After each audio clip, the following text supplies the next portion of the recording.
Welcome to Farm Charm Chic. I'm Emily. In today's episode, I have put together some very beautiful farmhouse Christmas DIYs for you. They are all Christmas tree themed. So each DIY is going to center around or have something to do with a Christmas tree. You guys are going to love each and every one of these. They are some of your favorites and some of mine as well. If you like crafting, DIYs, dupes, hacks, thrift flips, or just creating in general, I would love if you would consider subscribing. If you do like any of today's projects, remember to hit that thumbs up, but let's go make some DIYs. I love that Dollar Tree carries these Christmas tree cutouts because they're so fun to do different projects with. So I have a few of these in my stash. So I just picked one up and I'm just going to place this on a little piece of cardboard, and I fill the little hole with some hot glue and scrape that off. So that way it takes care of that. There's not going to be that hole. You're not going to see that anymore. I picked this napkin up. I found these at Home Goods. That's where I get a lot of my napkins because they always have such a good selection. If you have any other tips on places to look for napkins, I do like the Dollar Tree ones. I feel like the Home Good ones are a little bit higher quality, so I feel like they're a little easier to work with and they tear a lot less than the ones from like Dollar Tree or Dollar General. But you can still find some really cute ones there. But if you have any other suggestions, let me know down in the comments on where to look for fun napkin designs. Now I'm just placing some Mod Podge down on the sign here. That's going to give us a good base to place this napkin down on. And this napkin does the pattern kind of where the napkin folds in half. The Christmas trees kind of change a different angle on there. So you can see on the top half of the tree, it looks like they're upside down on the bottom half of the tree. It's just the way the napkin is. There's no getting around it. So I just decided to embrace it and we're good to go.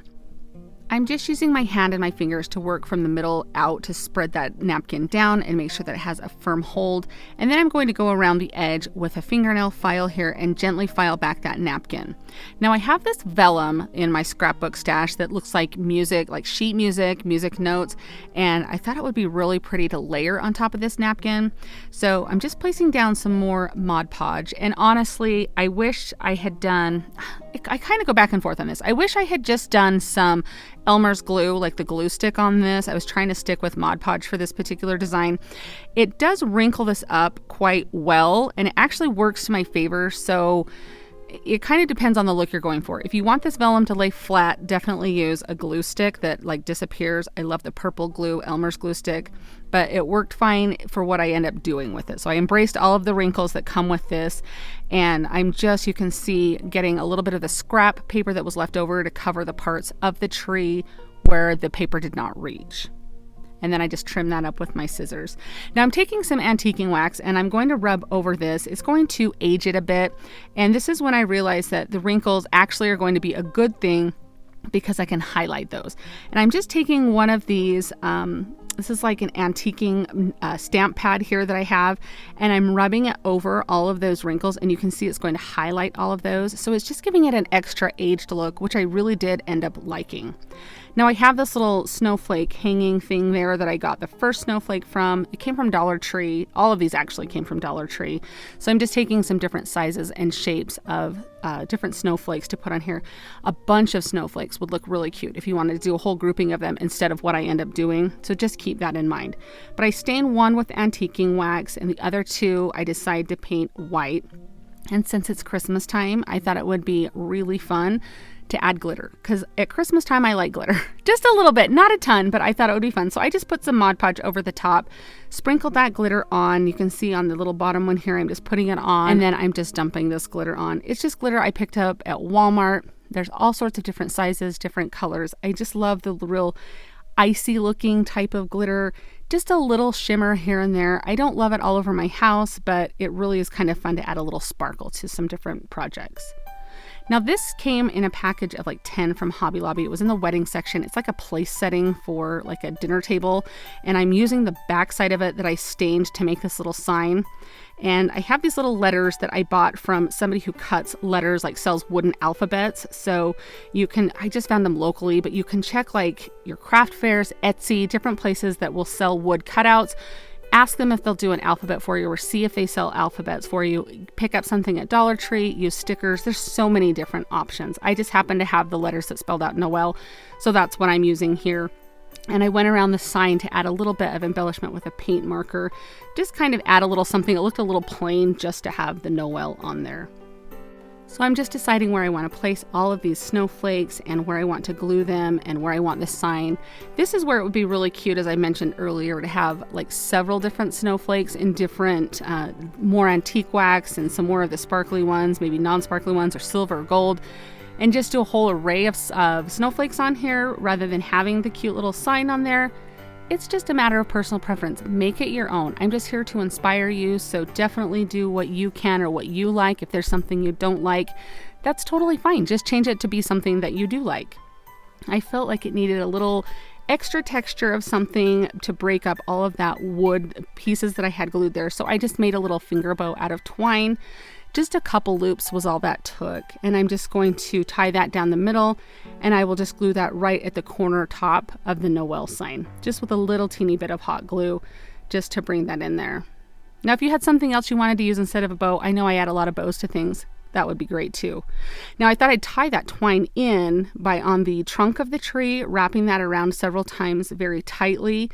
Kind of breaks up, makes it look like it's maybe tied in burlap or something like that. And along the back, I'm just going to do a strip of hot glue at the top and the bottom just to lay those pieces down, and that's going to hold that twine in place.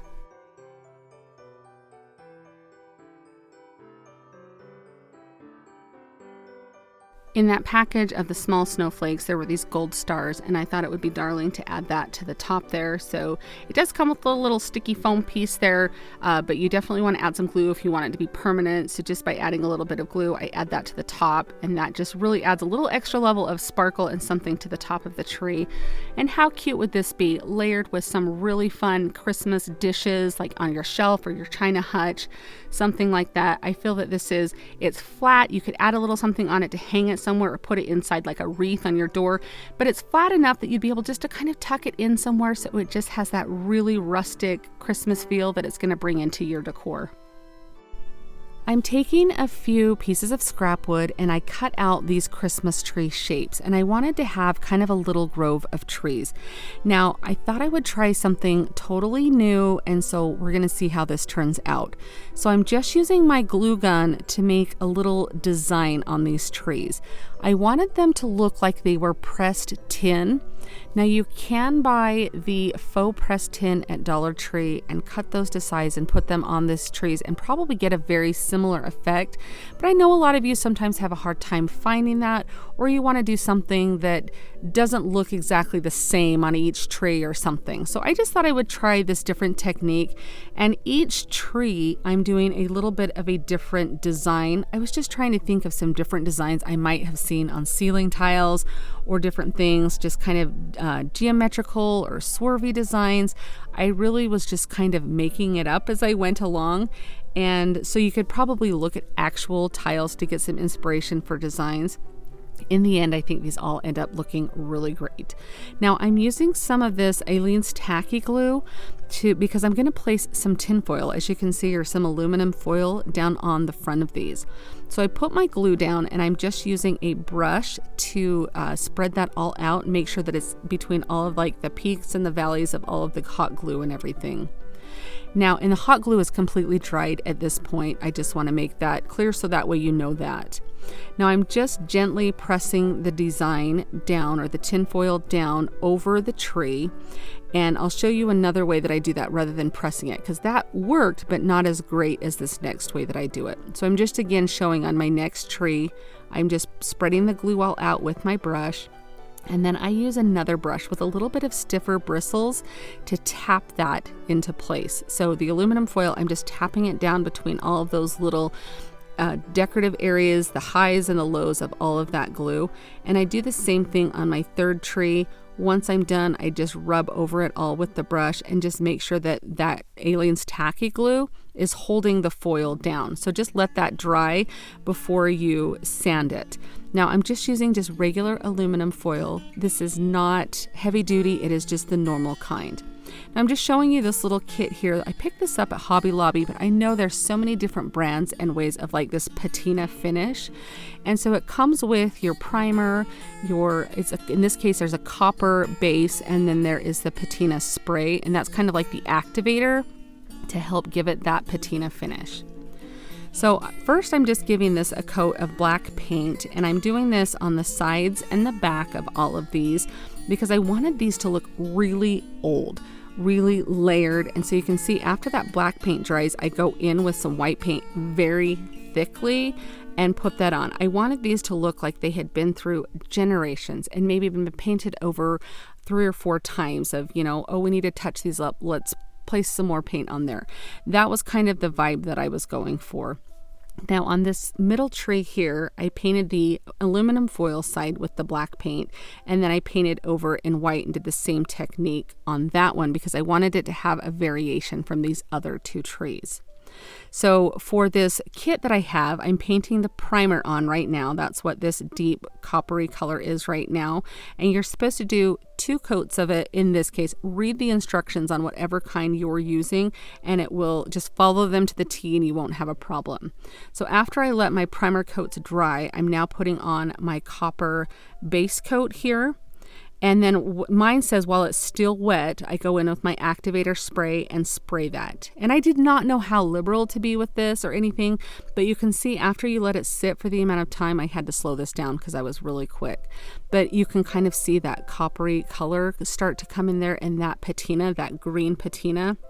And I know there's different types of patina colors that you can get, so pay attention to that. It'll be fun to try them all. Now I'm doing on this one, I put a little bit of antiquing wax and then a little bit more of the white paint over it. I just wanted it to look kind of rusty and like aged and old. And look at the patina finish on this large tree though. Isn't that beautiful? I love the way that looks. If that's not your style, I get it. You can do whatever technique you want on these, but I thought it was just fun. But as I was sitting these here, I went, 3 trees is great, but 5 would be even better. So I cut out 2 more shapes of Christmas trees, and I'll show you those here in just a second. But I guess first what I'm doing is I put a back on these, and I'm just using, and that's only because my wood that I cut them out of was not thick enough. Like I was afraid it was going to tip over if somebody like walked by it or something, or a breeze hit it. So if you have really thick wood you do this with, you would not need to add anything onto the back to help give them stability, but I just glued some Jenga blocks. So here's the other 2 trees that I had mentioned, and I'm just going to cover them. I got a little smarter this time around. I cover the entire thing in black paint to start with my base layer to have a little bit of aging look there. And then I just went and freehanded some more designs on here with my glue gun and just whatever. I've actually seen some people like trace stencils, so you could even try that as an idea. And I originally thought on one of these I was going to do the patina, and on the other one just do a paint finish to kind of keep all of the trees looking cohesive. But I do end up putting foil on both of them, and I'll tell you why here in just a second. Maybe you'll be able to see it. But as I was painting, I did notice that you could see a lot of the hot glue strings. And I thought, well, the tin foil will completely cover that. So that is why I ended up putting the foil over both of them, was because it just gave it a nice look. And here's where I started doing that and went, oh, you can see all of those strings. I don't want to see that. I want this to look high end and nice. Now I do just want to mention that you don't have to use the foil to get the patina spray. I could have just done the patina on just the wood and it should have worked. I haven't tried it on that, but the tin foil was just a technique to kind of give it more that authentic like tin pressed look. Now here I'm just putting that glue on, making sure that I get in all of the areas. And then the same thing, I just take my brush and I pat that aluminum foil down all over and just make sure that I don't press hard enough or pounce hard enough that I rip the tin foil, but I just want to make sure that I get into all of the peaks and valleys of that design. And I do the same thing on both of them, even though the one I'm going to give the patina finish to and the other one I'm not. I still do that tin foil just to cover up any of those gross like hot glue strings that you might get from doing the original design on there. Do you guys call it tin foil or aluminum foil? I'm just curious. You'll have to let me know in the comments. We've always called it tin foil, even though I know it's called aluminum foil. I'm not really sure where that came from, but that's just what we always called it growing up. So I apologize if I'm going back and forth between the two. So I'm just using a fingernail sander here, fingernail file, to sand the edges, and you just gently go down, and you can see I'm just going along the edge there just to perforate that foil so that way you can tear that really easily. So here I'm just doing the same process that I did before, just painting that primer on, and then I'll do the base coat. On the other one that I am not going to do the patina finish, I am just painting it with a black coat of paint so that way it matches. You can see over on the left hand side, the farthest right tree there that's all white. I want it to match that finish as close as possible. So I'm kind of having it there to use as inspiration because I want these two trees that are similar in size to kind of match, and then the other three will have different variations of the patina. And then you can see I put that patina on it, and I sprayed it very liberally on this one because I thought, okay, I've seen what happens when you spray a little bit. Let's try a lot. And then I go back in and I'm just painting more white on this other tree, and I put a little antiquing wax even on it to help like dirty it up a little bit like it's been sitting around for years, and then go over the top of it again with some white paint to hit all of those. It's what makes those beautiful lines that we made with the hot glue. It's what makes those really pop and shine, and that detail is what makes these look so fun. Now you can see my middle tree there of the three. I did kind of go over it with a little bit of white paint just to kind of make it look a little bit different. Now here's the patina on the smallest tree that I did, where I put a ton of the patina spray on there, and I love how that turns out. So I don't do anything to this one at all. I just glue a little bit of the blocks together, and I do this for both of the trees, and then I just glue that onto the back to help this tree stand up. But let's have a look at all of these trees together. These are so beautiful. I think these look so high-end. They look like something, I wanted them to look like something that was maybe passed down from generation to generation. Just they were something that had been around for years and years and years. And I hope that that's what I achieved with the look here. And I hope you guys thought this process of using the foil and the hot glue was a fun alternative to using the Dollar Tree tiles or actual pressed tin. I had a lot of fun doing this, and I can see so many different surfaces that you could do this on. So I think we may be trying this again. But what do you guys think of this little grove of trees here? Are you a fan of them? I personally think they look so beautiful. You guys know that I am a big fan of checking out your wedding section at your craft store. I found this darling sign there that somebody would probably just overlook, thinking, oh, I don't need a sign that says sign our guest book. And maybe you've had a wedding and you have something like this sitting around, and you can totally make it be something that you can use for your decor. So I just take it outside and I sand off that design because I don't need anybody to sign my guest book. And I just sand it with my electric sander, and I'm going to go over the top of it with just a light brushing of just some chalk paint. I go really light at first. I do get a little bit heavier than this, but I just take my time going slowly so I don't overdo it. But I do want a very rustic look to this sign, but I wanted it to be a little bit brighter than what that background left. I am a big fan of finding different ways to make signs, and I'm going to show you guys how to print on tissue paper today. I am a big fan of this. So I'm just taking a piece of paper and a piece of tissue paper, and I am printing it where you'll have a shiny side of the tissue paper and kind of a dull side. And you want, at least I like to print on the dull side. So I print it or tape it with the shiny side towards the paper so the ink will not slip on that shine, that it will have something on that little matte dull side to adhere to. Now this is the first time I've tried printing on an entire page like this. I'll usually just tape a little section onto the front of my paper, but I want my sign to be the whole size of my paper. So I am just taping all of the edges down. So as you saw, I put my piece of paper down and I'm just folding all of the edges over. That way I have the entire surface area of the front of the paper for my design to print on.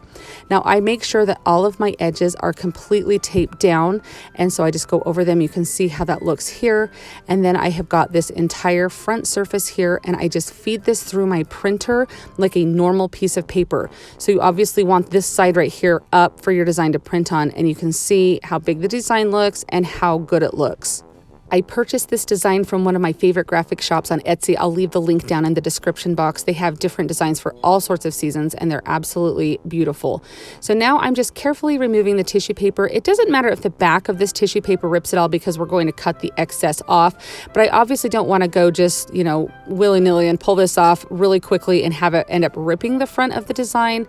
And also make sure that you give a fair amount of drying time to your design. I waited about an hour after I'd printed this. I was just busy doing some other DIYs, letting this dry completely. And you can kind of see how the ink goes through the tissue paper onto that normal piece of paper. So you just want to make sure to give it a little bit of drying time so that way you don't have any problems with the ink smearing or anything. So now I'm just cutting off the excess of tissue paper all around this sign so it will fit onto the top of our surface. So I just take some Mod Podge and place that down. Now you can use glossy, you can use luster, satin, whatever type of Mod Podge you have is going to be just fine. And I just lay the tissue paper down, and then I sped this up a little bit, but I do just gently rub with my finger to kind of get as many of the bubbles and wrinkles out. Now it's tissue paper and a liquid, so you are going to get a little bit of the wrinkles, and that's totally fine, especially with the rustic look. And but you can see here, if it gets too bad, I can just kind of pull it up gently, and I can kind of reassess and adjust things if I need to kind of keep rubbing that design down to get it completely adhered to the surface. Now, if your sign has these grooves like my sign has, I'm just taking a paintbrush with a little bit of water on it, and I'm going over the top of this. This goes right through the tissue paper. I get it wet first, and then I will go back over it to kind of make those indentations in the design so it looks like this is actually part of the wood. You want to make sure to go over and seal everything in with another layer of Mod Podge. This is just going to seal in the ink. It's going to give it a little bit of waterproofness. If water was to get splashed on it or anything, you wouldn't have any problems with that ink bleeding or anything like that. Then to help the top and the bottom of the sign where I have the excess blend in, I'm just dry brushing a little bit of antiquing wax onto there. It glides on very smoothly with that layer of Mod Podge there. And then I pay attention to the edges, and so it looks like that sign blends completely in.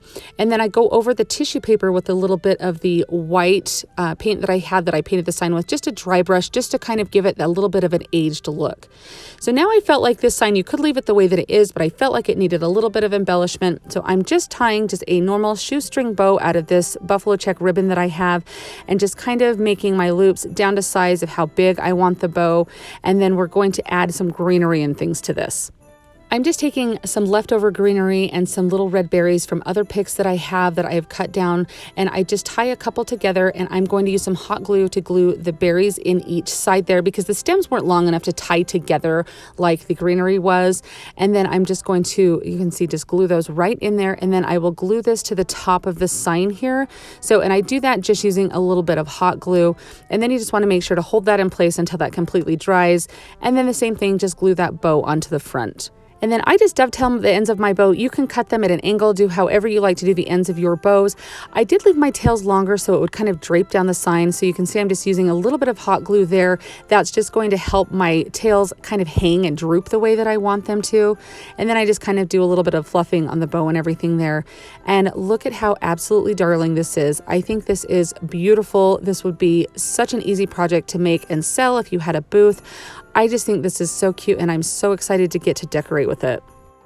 I saw something similar to this project scrolling through the internet, and I was originally going to gather my own sticks that I had to do this, but I found this little bundle of sticks that had the snow and glitter covering to them at Hobby Lobby. It was $5, and then so half off, so it was $2.50. And it meant that I didn't have to go gather together sticks of wood, cut them to the right size, and bundle them together. So if you have a lot of sticks and you want to do that, by all means, take that route. But I did find these at Hobby Lobby. If you have access to one of those, or maybe even another craft store might have something similar. I found these little trees at Walmart, and I bought 3 of them because I thought I would kind of stack them in here almost like they were growing. This is just kind of a little woodsy vignette that we're going for, just something perfect to tuck into the background of your Christmas decor that you have, just to bring that greenery in and that nice rustic outdoor look with they look like logs, but it's really like the sticks, but it's kind of giving the impression of a log there. And so I'm just arranging these in here, and then once I have my placement, I'll go in with some hot glue just to make sure that they stay there. You wouldn't have to do this step if this is something that you maybe were going to dismantle at the end of the season and use them for another project, or set it up each year or use them for different projects. But in order to have them be more permanent, just stick a little bit of hot glue in there. Now it was beautiful just like this as it was, and I'm just making sure to get, before that glue dries, all of the trees positioned exactly how I want them. But I felt like it was missing a little something. So I have this bag of different mosses from the craft store, and I thought it would be kind of fun and give it more of an earthy look, kind of that woodsy look. Honestly, as I was putting this together, I kept hearing the song, like the Over the River and Through the Woods. For some reason, I really just felt like that song and this piece spoke to me together. And so I really just wanted to make it look as natural and woodsy as I could. So there was this little bit of moss, or I'm not even sure what this is, but it was in this package and it had this beautiful tone to it and texture.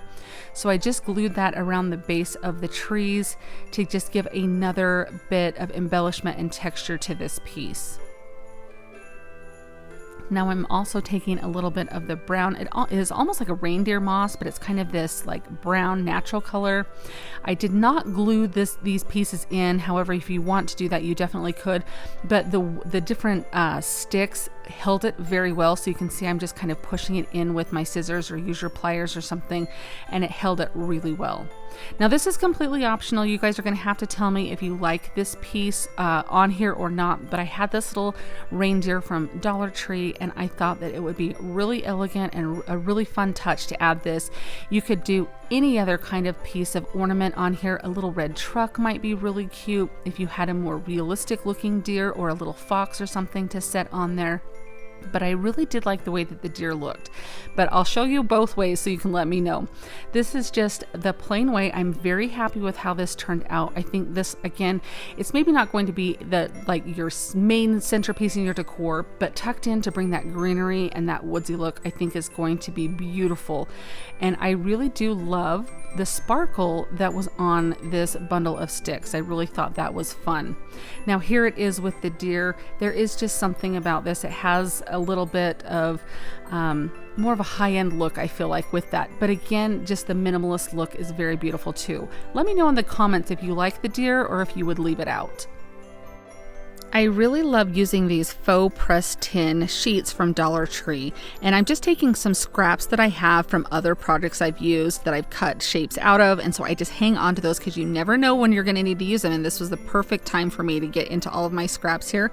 So I have this Christmas tree shape that I have from, these came from Dollar General, and you place them together and make some 3D trees. But I mean, you could print something out and cut it. If you can freehand, you could do that. I tried to freehand it and it was an absolute disaster. So I reached into my stash and grabbed these to trace out a Christmas tree shape. But I want to make some pressed tin looking ornaments. And you can see here that I just added a cute little stump to the end of the tree, so that'll kind of be a little detail there. So I mean, use your imagination, and there's so many possibilities that you could do with different shapes other than just Christmas trees. This is just what I'm doing in this video, but I mean, how cute would some cute little stockings be, or even just some traditional ornament shapes, some angels? They would all be beautiful. So I cut 4 out. They're all 4 different sizes. I have go from like largest down to smallest, and I'm just going to do a couple coats of some white paint for my base. I feel like white paint is a good base to use, because anything you add, if you add color or anything else or age it on top of that, white is the best place to start. So I just give these, it takes about 3 coats each side to get the coverage that I want. At the beginning of this Christmas crafting season, I bought this patina kit. Mine came from Hobby Lobby, but I know there are a lot of other brands, and a lot of craft stores will probably carry this exact thing here. I bought it when it was on sale, so I didn't really pay full price for it, but it's been really fun to kind of experiment with. So it comes with like the patina spray, you get a primer, and then you get a copper paint. And you have to do it in the steps that you want to follow your instructions for whatever kit you use, because it creates a reaction to have a natural patina. So for my kit, I start with the primer and I prime the front and back of all of my trees, let that dry completely. and you do 2 coats, and then I can add on the copper on top of that. And so now I'll go through and add the copper on the front and the back of each of these. And I think it said to do 2 coats of this also, which is what I do. So just read your instructions of what you do. But I mean, even just like this, I think this copper color is absolutely just a beautiful color. But there's something in the paint that's going to create a reaction when you spray it with the patina. And so that's kind of what I'm going for. I'm really going for a vintage look here. I wanted these to look like they were a pressed tin that had been painted over and then aged. Maybe paint had flaked off. So I'm going with a messy coat of white paint. This is going to help that raised portion of these little, it's faux tin, but for some reason in my head I keep wanting to call it actual tin. But you're just going to go over that raised portion of these tiles. Let's call them tiles. There we go. And it's just going to reveal that beautiful design, but I don't want full coverage of the white paint because I do want that copper color to show through. Now my intent was I was going to spray these and that copper was going to age, and it was going to age into a beautiful like patinaed bluish greenish color. So you can see that I'm just using a little bit of a heat tool to help that paint dry. I do recommend using a heat tool on these if you have them, because it helps the edges of this faux tin kind of curl a little bit. It kind of melts it and not kind of, I mean it does, but it helps it have a look like it's actual tin, not cut out of plastic. So here I'm spraying the patina spray, and I immediately notice that it's the paint that starts to have a reaction, not necessarily the copper. I don't know if it was because it was on plastic. I don't know if it was just the nature of the chalk paint, but I actually really liked how it came out. And you can kind of see some of these, it even yellowed in some areas, almost like rusty look. I just think in the back, I don't know if it's because they were laying on the back because I sprayed them too. And so I don't know if that just didn't, but I mean, they're going to be hanging on my tree, so you won't see that as much. But if you don't have the patina spray, maybe use some green paint too. That might give you the same effect. So you can use a hole punch, but I felt like that punch was way too big. I don't have any smaller hole punches than just the standard one. So I'm using my Crocodile, just the one of the settings on that, to cut a little hole in the top of each of these. And then I'm just going to take some twine and I loop it, and I'm just putting the loop from the front part of the tree to the back, and then I will pull that loop out, and you can see how I do that right here. And then I'm just going to put my fingers through and pull the excess, the tails through there. And that gives you a nice finished look on there instead of tying it off, just putting one end through and tying it, because then your tree doesn't hang facing outward, and you want your ornaments to show through your tree. So I particularly like this method to help your ornaments hang the correct way. Now I just cut those tails down after tying a knot in there, and I just kind of rough up that twine to give it more of an intentional look rather than it having just be like, I mean, if these have been aged, you kind of want them to look like they've been around for a minute or two. So now I am just tying all of them, and I will lay them on top of each other, and I will match up the hole size, and I'm just going to tie the ends of the twine so they match. So for instance, if you were going to sell these or give these away, you want your lengths to be the exact same and your knots to kind of fall in the exact same length. But look at how beautiful these look. Again, my tree is not up yet. It is October when I made these, so I just have this little bit of garland to show these to you on. But I mean, look at those colors. They are so beautiful. I feel like I want to go make like 10 more and have them all over my tree. I would love to know your thoughts on this process, if this is something you would try, if you liked how these turned out, because they exceeded my expectations so much with how they turned out, and I'm very, very pleased with them. I've been hanging on to this little sled that I found at a thrift store, and it's a darling shape, but as you can see, the design was probably very cute at one time, kind of a little folk artish, and it is scrapable. Like, it's coming off, it's flaking pretty good. So I take my paint scraper and I'm just going to scrape it off a little bit just to try and get that design off. So I have to sand just a little bit, not much, but I'm just going to flake that off because I don't want my paint that I put over it to start flaking off. So you definitely want to take care of that if there is any like flaking or anything like that. Now the edge of the sled was actually pretty good, so I just really focused on that design where that was and I'm not sure if that design was painted on there or if it was put on with some different type of method or something, because it was just the design that was flaking off. I removed the raffia, and now I'm just going to paint this in my base color, and I'm just painting the top portion of the sled. I'm going to paint it just this white color. This is a Waverly chalk paint that I'm using, and I just give it a couple of coats is what it takes to get the full coverage that I need. Now the runners on the sled, they were very kind of like a really brassy orangey color of that wood, and I wanted to tone it down. I didn't really want to have to do a lot of sanding because there's a lot of angles to get on it. So I just took some antiquing wax with a brush and just went over completely and then dried it with my heat gun, and it actually gave it a very wonderful tone to it. And I'm just painting that little front portion of the sled there to match. And now for the fun part of embellishing this. I picked these darling Christmas tree napkins up at Home Goods. I got them this year, 2023. So depending on when you're watching that, they're very cute. I was a little disappointed though. I thought this little edge, I didn't realize it was going to be fringy.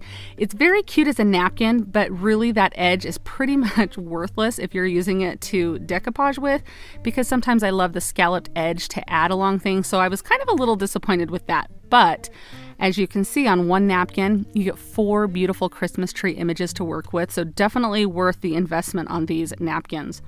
So I just peeled them apart because they'll be in 2 or 3 layers. So you just want to make sure you have the topmost layer. And then using a brush with water, I go around the design and then tear off the edges so you have a natural raw edge to that napkin.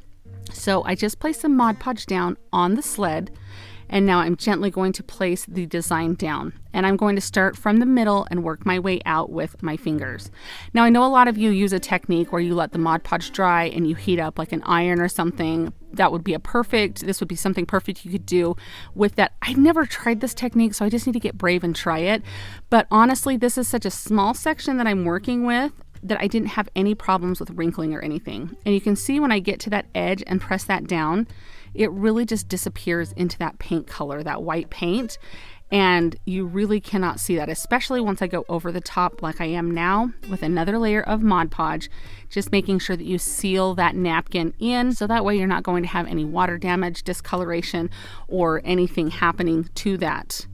Now I thought it would be fun to go around the edge with just a little bit of antiquing wax to make a little definition on the edge of the sleigh there. Totally optional. It just kind of depends on the style that you're going for.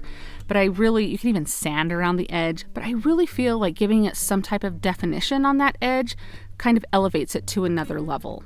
Now I'm taking some twine and I'm going to tie this at the top of the sleigh, almost as if that was like what you were holding on to if you were riding the sleigh. But I thought it would be fun to add some rusted bells. Now you can make your own rusted bells, either using vinegar to soak them in or using the Mod Podge and cinnamon technique. These I just picked up at Hobby Lobby in a tube of them. There's probably 20 or so jingle bells in there for just a couple of dollars. So definitely worth the investment if you plan on using them all throughout the season, which I have done.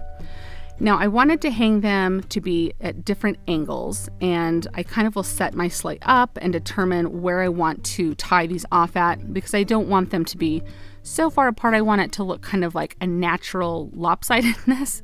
I know that doesn't really make the most sense, but hopefully you can see exactly what I mean here. When I set this up here, I realized that other jingle bell is much lower, so I do untie it and just raise it up a little bit and tie it on again. So when you're working on projects, it's just kind of important to step back or set it up or look at it from a different angle and kind of get a different point of view to see if you want to fix or change anything. I do take my scissors and just snip off that extra little twine where I tied those and just put a little dot of glue on each of them to seal that knot so it's not going to come undone. You don't want a big glob of glue, so just a little bit works, and let that dry and you'll be good to go. Whenever you're creating something, always take a look at it and see if you feel like it needs a little something extra. It's totally a matter of personal preference on if you feel like it does or not. I felt like the top of it was a little bit bland looking, and so I just wrapped some twine around my finger maybe 10 times and just made what you call like a finger bow. You just make the loops and then you tie another piece of twine right in the middle, or ribbon, or whatever you're working with. You tie it off in the middle and it's going to look like it has been tied that way. And then just using a little dot of glue there, I'm going to glue this on, and I have just a couple of little of the twine tails falling down there. Now you could easily add like a button or something on the top of the twine there, would be really cute. As I got looking at it, I had a little bit of extra greenery by me, and so I do end up putting some greenery on here. I'm just spraying those little tassels or the ends with some water in my mister bottle there, and that's just going to help them lay a little bit more flat and not be so like skiwampas hanging all the different ways. So here I'm just going to glue just a little bit of greenery. It's just some little leftover pieces that I had that I just clipped a little bit off of, and I'm just gluing that underneath the bow on each side just to bring a little bit more greenery in there. I thought it looked really lovely to have the green tree on the base of the sled and then have that greenery at the top. Here is this project all completed, and I am really happy with how this came out. I think it's beautiful. It will be a perfect shelf sitter throughout the season on a tiered tray. And this is something that you can do. You find these little sleds everywhere. I mean, at Dollar Tree, they have a little bit smaller ones. Like I said, I found this at a thrift store. I've seen them all over. That they shouldn't be too hard to find, and they're so easy to create and make them to match your decor. What do you guys think of this? Are you a fan of it? I've been seeing these windows a lot more at Dollar Tree. I keep hoping that they bring more and more different styles of them out because they're so fun to do DIYs with. This one is just kind of like a chipboard type material. In the springtime, I've seen like the plastic, almost like a frame type material, and they've had like the little words in the center of them. This is nice because it doesn't have any words in the middle. I don't have any glue I have to remove or anything. It just has that little sign at the bottom, which I am going to cover up. These tree ornaments all came from Hobby Lobby. The 2 white ones came in a pack of like 4 for just a couple of dollars, and the other one came from just the ornament section. But Dollar Tree does have the wooden cutout ones that you could easily use for this if you could find them. I just haven't been able to find any of those yet this year. Now, I have this wreath that came off of a garland that I had bought so I could cut all the little wreaths off of it. And but you could easily use, I showed you those little evergreen picks from Dollar Tree. You could use those to use for the wreath instead. Now, I'm just gluing those trees down. If you wanted to paint these a green color, or you wanted to put some scrapbook paper or something on them to give it a little bit more visual interest, go ahead and do that. Do what you have, what works for you. I just wanted this to kind of have more of a neutral color. I really love how this turns out, but I just glue those 2 on the side there so they're kind of covering that sign up there on the bottom. And then I'm just going to glue this in the middle. So I'm just kind of eyeballing where I want it to sit, and I do want this window to stand, so when I glue it on, I will kind of stand it up to make sure that all of the trees are flat and it's not going to be like front heavy and flip it over. And you can kind of see me doing that here. And then the one ornament does have the hole in the top, and I will cover that up with a cute little bow. Now, I'm just showing you here, if you wanted to glue some tumbling tower blocks onto the back to help that stand up, that would be an option for you, but I end up doing something else, but just showing you how that looks if you want to do that. Now, look how cute that little wreath looks on this cute little window there. I got some buffalo check ribbon. I stuck with that neutral kind of farmhouse palette, and I just tied that in a little shoestring bow and put that right over the top of that. And I thought it would be fun to tie the wreath in with another bow as well. I do have a commenter every once in a while that asks me if I have to attach a bow to everything. Yes, I do. It's me. Do what works for you. If some berries would be really cute glued around that wreath, leave it plain, do a twine bow, whatever is your style, go ahead and do that. So I'm just gluing that wreath on there because I thought that looked really, really cute. And then I have this little riser that I made in one of my tiered tray videos. It's just a coaster with some little beads on the bottom of it for some little feet. And I'm going to affix this to the back of this because I want to use it to have a candle. Now, you could easily use one of these signs that like from Dollar Tree or Hobby Lobby. If you don't want to make a riser, go ahead and paint it up and glue it onto the back, and it's going to work just fine. You could even just put a candle behind it, and I'm just showing you here the coaster. These came from Hobby Lobby, and I just put some plaster over the front of it to paint it. If you would like to do a candle just behind it, but I wanted the candle raised a little bit. But I set that coaster down, and I put one of my favorite candles from Amazon, which I'll link below. These are just battery operated candles, and I just thought this was a darling little window with that little light shining behind it. This is going to be so elegant and beautiful, and not only is it great for Christmas, but it's going to be perfect for all winter long. Now, this is such a fun and easy project, and you're just going to use calendar pages. Now, I'm showing you the Dollar Tree calendar page, as well as this is just a calendar.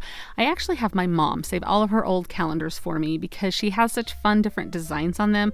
And this is just showing you can use any type of calendar. Check your thrift stores for them. If you have like a friend that you see has a really cute calendar, ask them what they do with it at the end of the year, if you could possibly have it. A lot of times they're more than happy to give them to you if you're going to make something fun out of them. So I'm just taking a sign that I had from Hobby Lobby that I purchased on clearance, and I did have to place a little bit of scrapbook paper in the top and the bottom to fill in just a little bit of a gap because it was not completely the size of my calendar page. which is totally fine. You're just going to cut it down to size to fit. Sometimes you'll worry about, oh, I'm going to cut part of the design off. It looks fine in the end. You're just going to work with what you have. So you can see I'm just going to place this down. I just put a layer of Mod Podge down. Now this particular calendar page was a lot thicker than the Dollar Tree calendar pages if you've worked with those. So it was almost like cardstock consistency, like a shiny cardstock consistency. So it was really nice to work with. I wasn't going to have a lot of wrinkles, but I do end up having to use some of the purple Elmer's glue stick on the edges to help them completely stay down. So I'm just using that as a different alternative to the Mod Podge to make sure that you keep that edge down flat. So I'll show you that here in just a moment. I'm just using some saran wrap right here. That just helps, or plastic wrap. It just helps get all of any bubbles or wrinkles out without using your fingers that would maybe snag or rip a design or something like that. But here's where I add that glue stick just to make sure. Sorry for my hair getting in there, but this is just going to make sure that that edge is down, because I kept noticing it like wanting to roll back up with the Mod Podge, and this stuff is magic. You know that I love to work with this medium much more than I do actual Mod Podge, but for the nature of this particular video, I'm using Mod Podge in a lot of my crafts. So I'm just taking some antiquing wax on a brush, and this is going to hide any edge. If maybe you had an uneven cut or didn't maybe quite meet, you're going to do your best to have even cuts and meet the edge of your project that you're working with. But this is going to disguise if there's any imperfections. So I'm just going around the edge. This is also going to create almost like a frame or vignette to help focus your eye into the middle of the design. And you're just going to pounce up and down. And I end up with what's left on the brush going over the entire design. This just adds a little bit of extra embellishment. You could even go over with some Mod Podge on the little snow and sprinkle some glitter if you wanted to add a little bit of extra shine. That would be so cute too. But you can see how it just kind of adds a little bit more of an aged look. This is a beautiful sign. I mean, you could sell this if you had a craft booth. And you can see how fun it is to look for all the different, think of all the different calendar pages you've seen over the course of your life and how fun some of those designs are and how they literally are works of art. And they're so fun to work with, and it makes this beautiful sign. It's a quick project. It's an easy project. And man, it makes such an impact. Have you guys worked with calendar pages before? I'd love to know what you guys made with them. I'm going to take this piece of Dollar Tree fencing, and this is typically found at Dollar Tree in the springtime, but I buy them like 4 or 5 at a time. I always have some in my stash because you can do some really wonderful projects with them. So they're very easy to cut, but you may want to use an older pair of scissors. That way you're not going to ruin any, but I'm just going to cut the stakes off of the bottom. And then it just curls up like this. Now it's typically meant to go like in a straight line. You can connect one section to another section, but I'm going to bend this up into a circle shape here. And it does have these little clamps on the side, which would work just fine if you want to stop here and have them connect just like this, but it doesn't quite make the most perfect of circles. So as I'm bending this, I'm deciding, because it kind of just really wants to fold really kind of funky right there. So I decide to cut these off completely, and I'm going to use another method to close this off. So again, these are just plastic, a little bit on the thicker side, but you can still use your scissors. Just be very safe as you're doing this to not cut yourself, but they're pretty easy to cut. After I have all of the excess pieces removed, I'm just going to take some zip ties to close this. Now, it doesn't matter the color of zip ties you're going to use unless you're going to leave this black, but I'm going to spray paint mine, and so it truly doesn't matter the color of zip ties, but they're just in the automotive section at Dollar Tree. And I want to line up the edges of this so they fold really nice and neatly over one another. So I'm just going to start my zip tie. I'll do one at the bottom, and then I will do one closer to the top. Now, as I was doing this, I felt that there was a little bit of a sharpness there from where I had cut that little connector piece. So I just took my fingernail file and went over it a couple of times on both of them, and it smoothed it right out. So here I'm just attaching the zip tie to the top portion here. And then as I have these both connected, I can make sure to line up the edges exactly where I want them. And I kind of overlap them so it looks like one piece there. So this just looks like a continuous cylinder shape here that was made like this and welded like this. And you're not seeing that it was a piece that you put together that was like a flat piece. And I just tightened those zip ties both at the top and at the bottom. Now, one trick that I do is because there's all of these little extra pieces here that do want to kind of keep that flat shape that this originally had. So if you lightly blast it with a heat tool, I'm sure maybe even a hairdryer might get hot enough to do this. You just want to kind of bend these pieces in. Just be careful not to burn yourself, but I'm just blasting those, bending them inward a little bit so that way they kind of have a curve to them rather than kind of stick out. You can kind of see at the top there, those little curvy pieces are kind of more sticking out rather than bending in. So I just take my time and go through and blast each little section and kind of give that a little bend so that way it takes its shape. I flip it upside down and I also blast the base of this to kind of give a little bit more curvature to that solid base piece there. So I'm just running my heat tool along that, and then I will just kind of bend it into shape here, more into a cylinder here, so you can kind of see how I do that. I even will like roll it on the table just to give it a nice curvature to all of the pieces, so that way it doesn't, I mean, we want this to look high end. We don't want it to look like it's a piece of plastic. We really are trying to go for that look to fool somebody that it's like actual metal.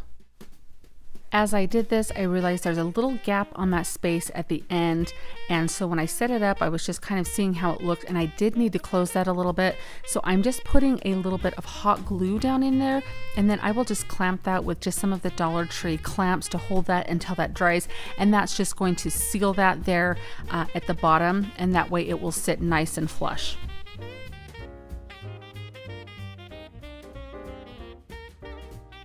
So now you can see we have this perfect cylinder shape, and I did take it outside into my garage and I spray painted it with this spray paint here. I'm loving this color. It's not quite a white and it's not super creamy, but it works really well with plastics and it has a matte tone to it. So I really like the way that it looks on this metal here. It's not metal, it's plastic, but you get what I'm saying. So now I just want to have this have a little bit of an aged look. And so we want some of that black to come through. At least I do. You could definitely skip this step if distressing things was not your style. But I go along all of the edges with my fingernail file, and this is just going to let some of that black show through. So it looks like it's been actual wrought iron that was painted, that maybe has sat and aged for a long time. We're going for that really authentic, like vintage look here. I go through all of the little curves, as you can see here with my fingernail file. I stick that in, and anywhere it looks like natural aging might occur, I'm just going to take my time and focus on that. I even take my fingernail and kind of go over some of the edges there. The paint is fairly easy to scrape off on here, and so it was very easy to do that.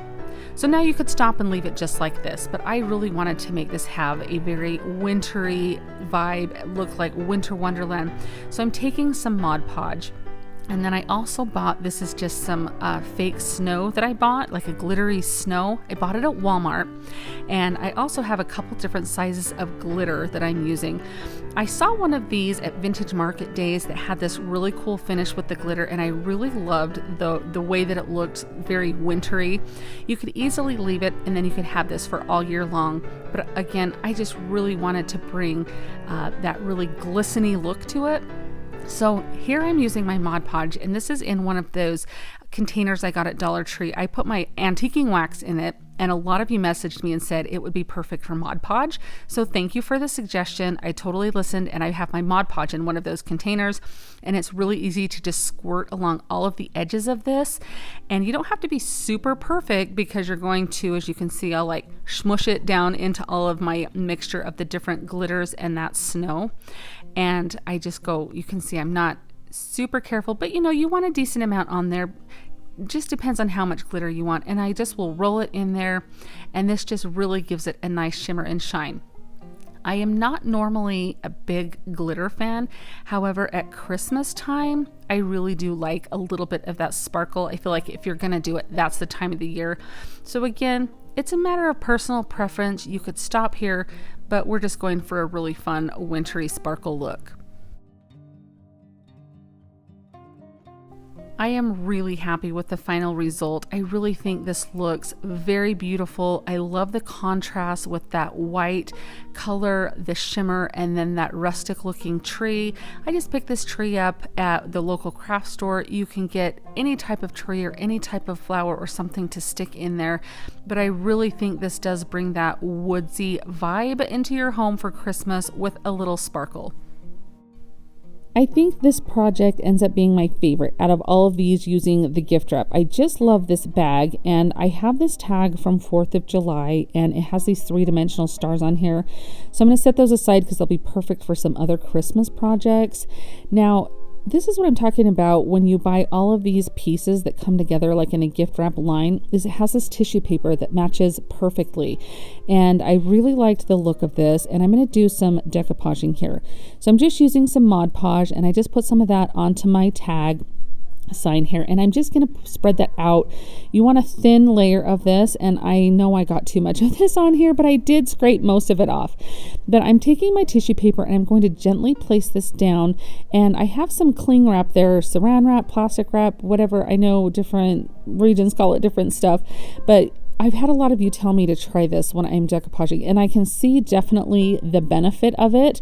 I think I was working with too big of a piece. I should have cut it down, and I'm still kind of perfecting my technique. Let's put it that way. I'm still learning. So, and we all are learning at things, right? So it's not the most perfect job. However, I like the texture that the wrinkles do cause. Now I can lift it up a little bit. If you start to feel your paper tear, stop, just embrace where you're at and move on, because you don't want to have to deal with ripped paper. So I'm trimming it a little late here, as you can see here. I should have cut it down to size before I started my project. However, this is what it looks like when it's dry. So the background, because I was worried it was going to be too dark, but I actually really like the tones of it now that it's dry. Now, this bag had this little 3-dimensional, like corrugated cardboard piece as a frame, and I really liked that. So I'm just gently trying to tear where that 3-dimensional like foam is, and so I can have that still pop out on my tag. And then the tree was just like printed on the bag like this, so I'm just cutting that out so I have that for my tag here. And I just think this looks so cute, but I wanted to embellish it a little bit. So I had these ribbons in my stash. This birchwood ribbon right here came from Dollar Tree, and I got it. I don't know if I've seen it. I think last year I did see it. I got this fall last year, I believe was when I got it. So Christmas time, I don't remember if they had it or not, but it may be a popular ribbon, so check for it and see, because I really do like it. And I just had some normal burlap ribbon. You can get this at any craft store. At Dollar Tree has some plain burlap ribbon from time to time, and they even have one with lace on it that you can even just unstitch the lace from it if you're looking for an inexpensive way to get the burlap ribbon, or just even use some burlap. Whatever you decide, however you want to embellish this, it's going to be up to you. I'm just giving you some ideas for when you find your gift wrap and bags you want to use, you have some ideas of some projects to make. I love this Christmas tree ribbon. It comes from Hobby Lobby. They do have it in stock this year, and I know that the trees are sideways, but I think that it works. Now I just put some glue on this white piece with the tree on the sleigh there, and I'm just putting some of the hot glue on the foam pieces, so that's going to help this piece stand out and have a little bit of dimension to it, which I love when that happens on a piece, because I just feel like it gives a little bit of visual interest. Now the tag naturally has these holes at the top, so I'm just using the tip of a pencil here just to poke those through. I mean, whatever you want to use, just to make sure that you can get a little bit of twine through here. Now I'm just putting some hot glue on the ends of that. I let it dry a little bit, like cool. Then I twist it with my fingers. It gives it a very nice hard edge there to put through so you can tie it. Now, let's talk about the back of this sign for just a second. You could put craft paper on the back of this sign to cover it up at any time, probably well before I do. I honestly, as I was doing this, forgot that the back had that 4th of July design on it until right then when I turned it over and went, oh yeah, that's still there. I don't know why I didn't cover it up before I put the ribbon on it, because you could make that ribbon have a nice look all the way around. At any point, put some craft paper on the back or paint it. I do eventually do it, and I'll show you. I guess I just like to make my life more difficult. I don't know. But I'm taking this greenery right here. This is just some greenery sprigs that I have in my stash. You can pick them up anywhere. Dollar Tree, the craft store, Michael's, Hobby Lobby. And these little sugared eucalyptus I picked up this year from Hobby Lobby. And I really love the woodsy feel that they give mixed with the greenery, like the Christmas greens there. And I'm just using some hot glue to make a little bit of a swag. So I just do the same thing on either side so it looks completely symmetrical. And then I just put a big glob of hot glue there to make sure these aren't going anywhere. Now I'm taking some more of this tree ribbon because I thought I would tie in that strip from the bottom, and I made like 2 loops with it so I would have like a double bow, and I'm tying that off in the middle with a little bit of twine. Now I don't show this part that I do, but I cut a little bit of the ribbon off and I glue over the twine. Like I just put it around the middle, and I don't know why I don't show that in here, but I just wanted you to know that you could leave the twine as is, or take a little piece of the ribbon and glue it over the twine so it's wrapping around the bow so it looks like it's completely tied. So that's just a matter of personal preference there. But it's so easy to do these bows, just a couple loops, tie it off in the middle, and someday, you guys, I'm going to learn how to be a master bow maker. I just need to put it on my schedule and stick to it and learn, because I really do think they're so pretty, but I just am not the best at making them. So now moving on, I am just taking some bells that I have. These are rusted bells. You can buy them at the craft store or on Amazon. You can even take your own bells and do a technique of doing some Mod Podge and cinnamon, or you can rust them in vinegar. I just really, really love the rustic look with everything I have going on here. So I just tied each of the bells on some twine, and then I tied the twine off so they look like they're like dangling from our greenery here. And I'm just putting a little bit of hot glue there, and then I will just gently place these down so they can hang just below where that bow is. And I tied one a little bit shorter than the other so they're not completely hanging at the same level, so just kind of staggered. And now I just do some hot glue on the bow to put that in. Now I decided not to dovetail the ends of this bow because I feel like there was a lot going on anyway. So I cut it at a little bit of an angle. And with that wire, I'm just bending it a little bit to give it some shape. And then I'm just blasting with my heat tool to get rid of any hot glue strings that might be left behind on there. So here is where I add my craft paper, you guys. I literally waited till the last possible moment. So add it anytime before I do and you'll be golden. So I just used some hot glue around the edges. I put that on and then I sanded, but it was very hard around the bows, like the ribbon on the back, to do it.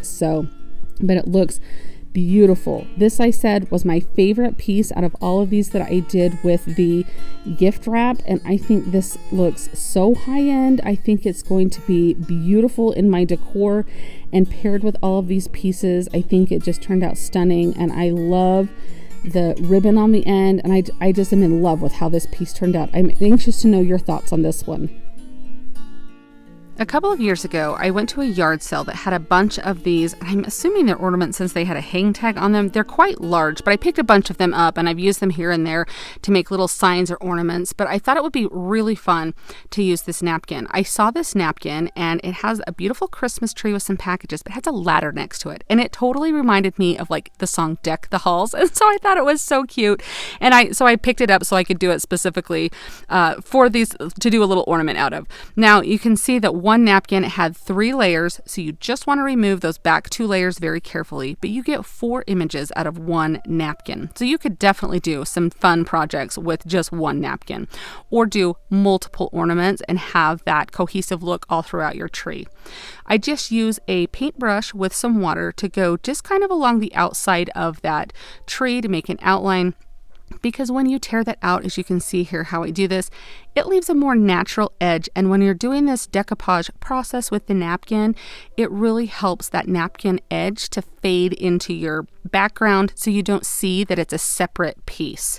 And so you can see here, I'm just going to get a little bit of water to go around. I got a little bit of paint on the napkin there, but it was okay. So I just put a little bit of water and ripped that part out there. So that way I have got an even closer shape to the tree, and I go around and just clean up all of the edges there. Now I'm just placing down some Mod Podge. I'm putting a very thin layer of that down here, and then I'm going to place the Christmas tree here. Now I've had a lot of you tell me about using Elmer's glue and water instead of Mod Podge, but I've actually read from a lot of different people that it yellows over time. So I would love to know if you're one of those people who have told me to try that hack. I'm kind of scared to, just because I've heard that it yellows, and over time, especially if you're going to sell items, I don't really want it to get damaged. So if you have noticed yellowing, how long did it take before that happened? Or is there a secret to not have that? So definitely let me know down in the comments, because I've had a lot of you tell me to try that. And so I just wanted to kind of get your feedback on that. But you can see I just go over that napkin with the Mod Podge to make sure that has a nice coating over it to protect that napkin. And I'm just taking my sponge brush here and I'm going around the edge with just a little bit of red paint. I thought that would add kind of a fun farmhouse look to it. Now originally I was just going to put a little Mod Podge down here where the snow would be, and I was going to place a little bit of glitter. I love sparkle at Christmas time, not usually any other time, but at Christmas I love it here and there. And this year I've really embraced it with some of my projects, and I know it's not for everyone, so definitely it's just a step. If you like it, great, go for it. If you don't, you're not going to hurt my feelings that you don't like it. So I put it down. And when I lift this up, I kind of was like, oh, I really like the way that looks in the background. So I end up placing Mod Podge over the entire outline of the tree, all over the white, and placing it on here. Now, I don't know if I made a mistake doing this or not. So you're going to have to let me know if you like it. Maybe the ornament size was a little too big for the design, or I needed to add a little something else on there. I don't know. But definitely let me know down in the comments. And I do just want to say that if you ever, I've had a lot of you say like, hey, I think that you ruined this project doing this, or I don't like how you added that, or I would have done this differently. And honestly, I love that you guys are nice about it, but I love that you guys are thinking like creators, because that's what I'm here to do, is inspire you. And if you see something and you think, ooh, I don't really like how she did that, I would have done it this way, you're thinking like a creator. And I couldn't be happier if that's how you're thinking. That's what I'm here to inspire, is for you to think how you would create. Now here's this ornament. That sparkle is absolutely beautiful when the light dances off of it. This is a photo, so you don't quite get that movement. So you'll have to let me know if you like the glitter on this, if you would have done something different, maybe a border around the outside or something, maybe some greenery on there. I do kind of like the simplicity of it, but it's one of those that I'm not 100% sure I'm in love with it. So what would you do different with this one? Let me know down in the comments. This next project is a Pinterest-inspired project that I saw somebody had built one, and I had out of like scrap wood for a tree, and I thought, oh, I have a Dollar Tree tree that would be perfect to do this. So I'm going to kind of walk you through the steps on this. So I just traced this Dollar Tree wood tree on some paper that had a really barnwood looking finish on it, and you can kind of see I just kind of cut it out there. And then I love Elmer's glue for projects like this. You guys have seen me use this dozens of times, if not more.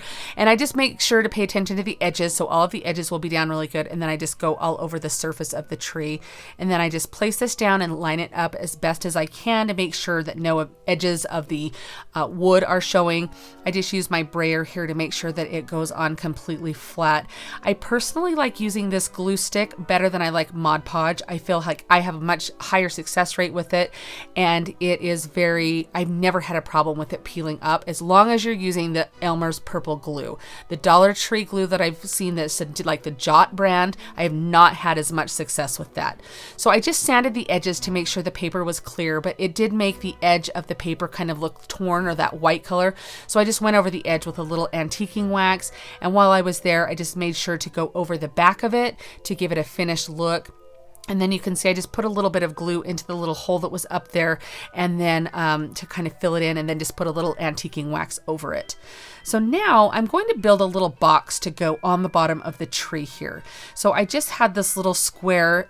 They do sell little squares at Dollar Tree. This was just a scrap square that I had. And I cut some paint sticks down to be the size to go on the sides of this here. Now, if you wanted to skip this step, you could use just a little sign like that. They sell signs like that at Dollar Tree that you could use all day long and it would work just fine. I just didn't have one the exact size that I wanted. And so I thought I would just kind of make my own and show you. So I did just kind of eyeball when I cut these. I kind of laid it down on my painter stick and drew the line of where I needed to cut it.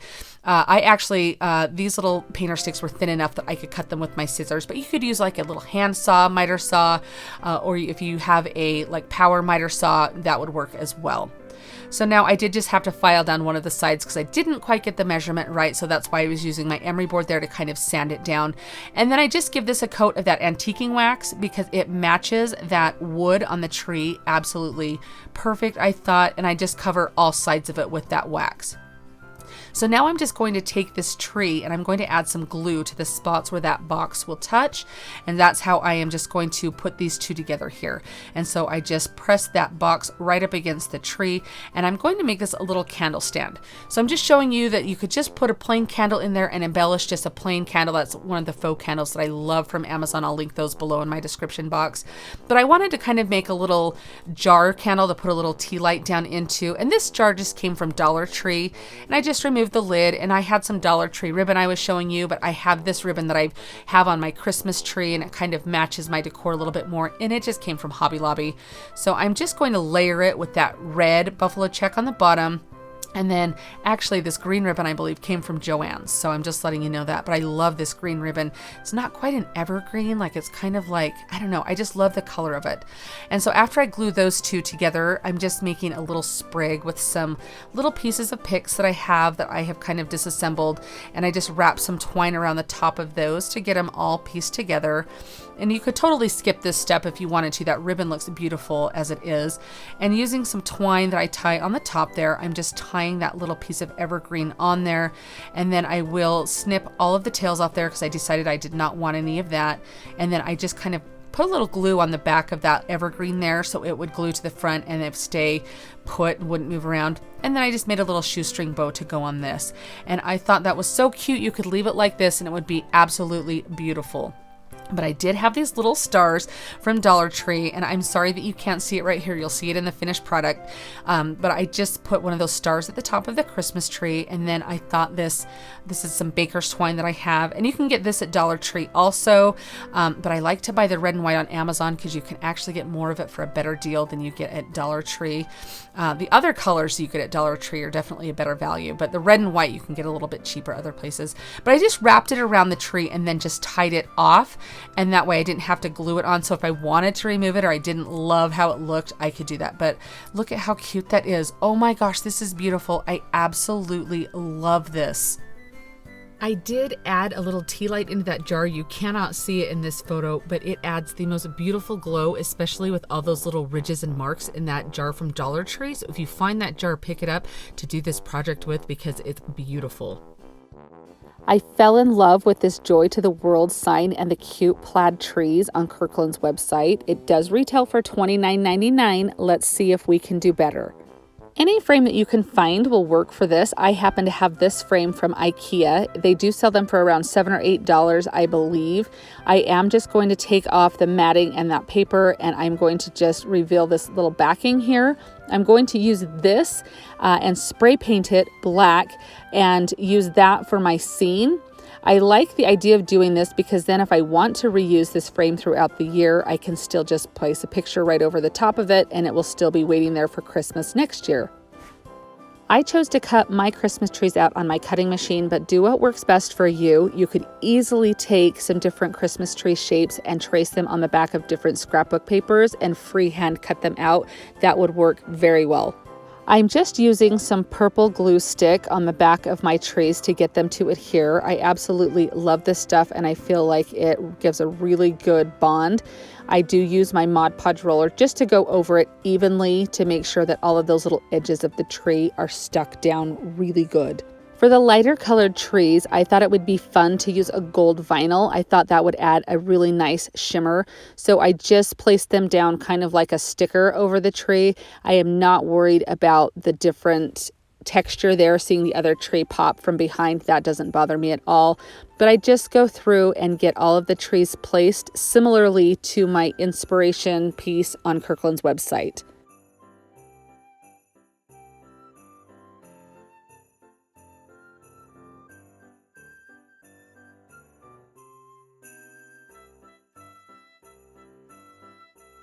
Using 2 different fonts that I found online, I will leave a link to those in my description box. I made this little Joy to the World decal on my cutting machine that I'm going to place on the top here. And I really love the feel that this font gives. Of course, I couldn't find the exact fonts that they used on Kirkland's piece, but I felt that these gave a very similar feel, and I really like the way that this looks. And then it's time to just pop the backing back into the frame. I did leave what would be the glass. I keyed as like a little plastic film. So I left that off so that way it was an open look there. So here is the inspiration piece from Kirkland's, you can see. And then here is my piece that I did. What do you think? Did I get close? Do you guys like this one? I think it was about less than $10 that I did. So definitely like a third of the price. I loved the look of this bag with the beautiful shimmer of the cloche, almost kind of like it's dotted, almost like a snow globe. I just thought it was really pretty and would make a very cute sign. And I picked this piece up from Dollar Tree this year. Now, Dollar Tree usually has some type of framed sign like this for different seasons. I really liked the frame that was on here and the size of this. I mean, this was a darling picture the way that it was, so I actually did pick one up just for my normal Halloween decor, and then I'll have it for a couple of years and then probably use it as a sign blank or something. But this was just an extra one I picked up, and my putty knife slips right between the frame and the backing of the sign, and it actually goes a little bit under the paper that's on the sign, and so it actually was very easy to remove. And you'll see here in just a second that all of this paper came right off with no problems. So there was just that little piece left there, and I just took my putty knife and that little piece came right off, so it left me with a clean surface to work with, which is very rarely happens, I feel like, with Dollar Tree signs, but it was a very nice process here.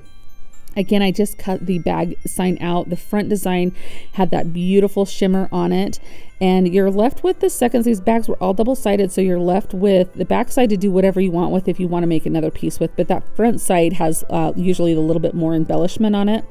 I'm just using that X-Acto knife to very easily and carefully cut the handles of the bag off, and then just using some hot glue around the frame here. I do the frame, and you can see the frame I glue to the actual bag itself, like the paper, and then I'll glue the frame down on the backing. So right now I'm not lining it up with the back, I'm just trying to get the design centered there and get it in. And then once I get that on, I'll go back and put hot glue around the edge of the backing of the sign, and then I just take that frame and place it right down onto it.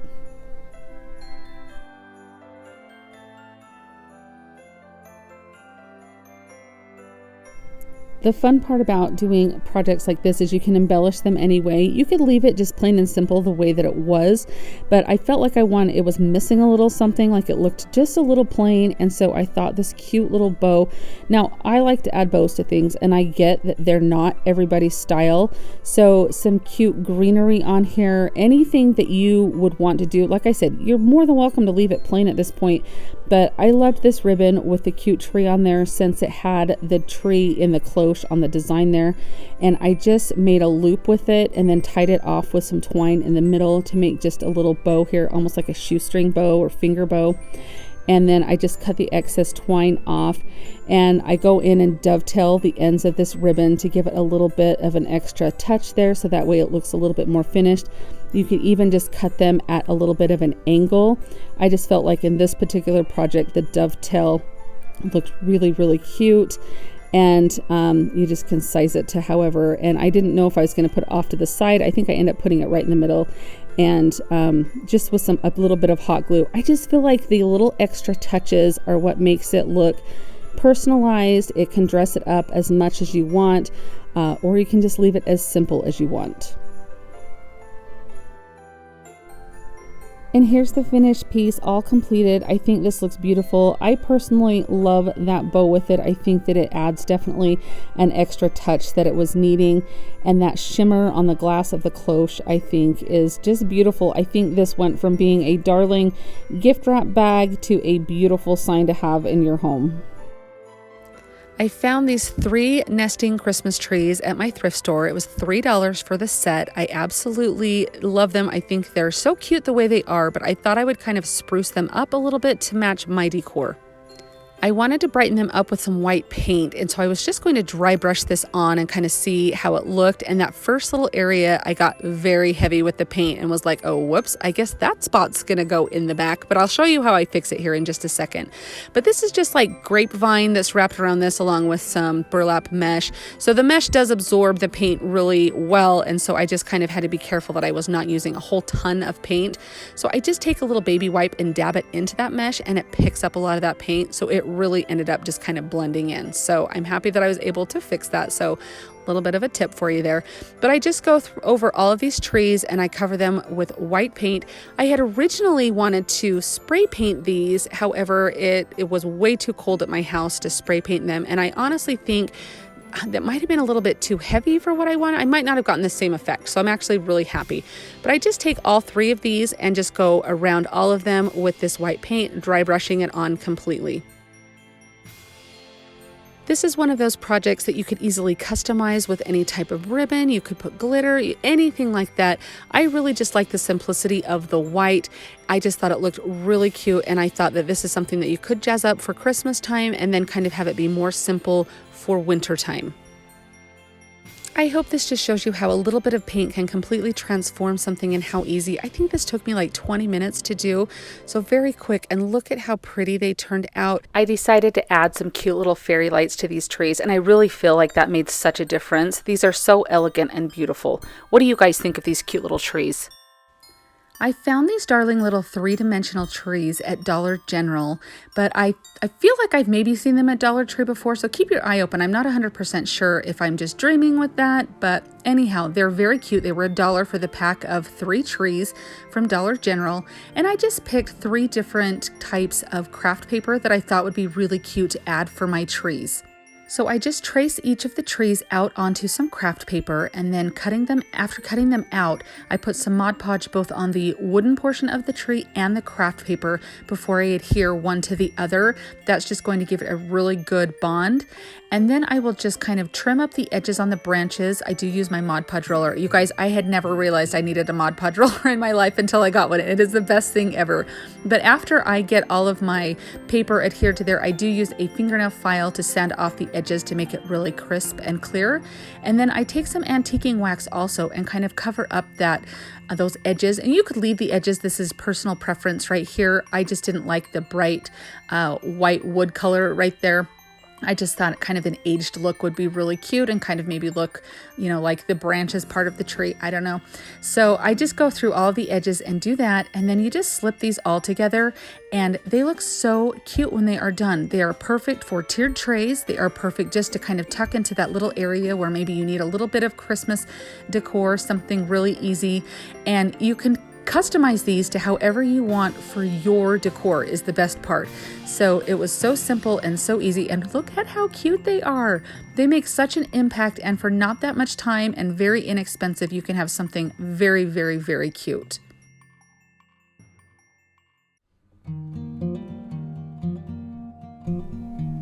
Thank you so much for joining me today and watching these beautiful farmhouse Christmas DIYs that all center around Christmas trees. It was so fun putting this video together. I hope some of your favorites made the list. I would love to know which of these you have tried or are going to try. Let me know down in the comments.